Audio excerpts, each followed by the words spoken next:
तुम्हारे जैसे बहुत देखे मैंने, बहुत देखे। राजस्थान के खेल मंत्री अशोक चांदना अब तो सचिन पायलट का नाम लेकर मरने मारने की बात करने लगे हैं।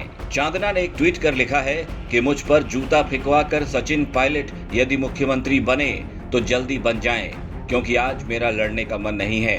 जिस दिन मैं लड़ने पर आ गया तो सिर्फ एक ही बचेगा और ये मैं नहीं चाहता।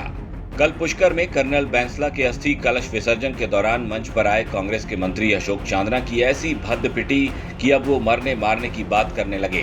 कल वाली घटना के बाद मंच से चांदना पहले तो अपने ही गुर्जर भाइयों को धमकाते दिखे, फिर धीरे से पतली गली पकड़कर निकल लिए। वहीं सीएम साहब के बेटे वैभव गहलोत तो भीड़ का इतना गुस्सा देखते ही भाग खड़े हुए। पुष्कर में जिस दौरान ये सब कुछ हुआ, मंच पर बीजेपी के भी कई नेता मौजूद थे। उपनेता प्रतिपक्ष राजेंद्र सिंह राठौड़ और बीजेपी प्रदेश अध्यक्ष सतीश पूनिया भी भाषण दे रहे थे, लेकिन चप्पल सिर्फ चांदना को ही दिखाई गई। इस बात को लेकर जहां गहलोत गुट के नेता आग बबूला हो रहे थे, तो वहीं बीजेपी के नेता मन ही मन खुश हो रहे थे। मंत्री अशोक चांदना को चप्पल दिखाई गई क्योंकि ये कांग्रेस की आपस वाली लड़ाई थी, लेकिन इसमें चांदना को जवाब देने बीजेपी के नेता खुलकर सामने आ रहे हैं।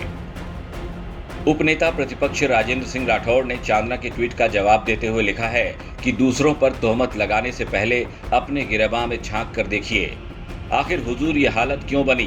दूसरों की पकी हुई फसल को अगर काट कर अपने खेत पर ले जाओगे तो परिणाम ऐसे ही निकलेंगे। राठौड़ ने चांदना के पूरे मजे लिए। उन्होंने अपने दूसरे ट्वीट में लिखा कि कभी पायलट पर तोहमत, कभी राठौड़ पर। सुनो, सो जाओ, वरना राठौड़ जी आ जाएंगे, नहीं तो पायलट आ जाएंगे। कल पुष्कर में जो कुछ भी हुआ उसकी उम्मीद तो थोड़ा बहुत थी ही, लेकिन चुनाव से इतनी पहले पायलट और गहलोत गुट की लड़ाई इस तरह से आमने सामने वाली हो जाएगी, शायद ये उम्मीद किसी को नहीं रही होगी। खैर, अब तो लड़ाई शुरू हो चुकी है, आप नतीजों का इंतजार कीजिए। ब्यूरो रिपोर्ट, राजस्थान तक।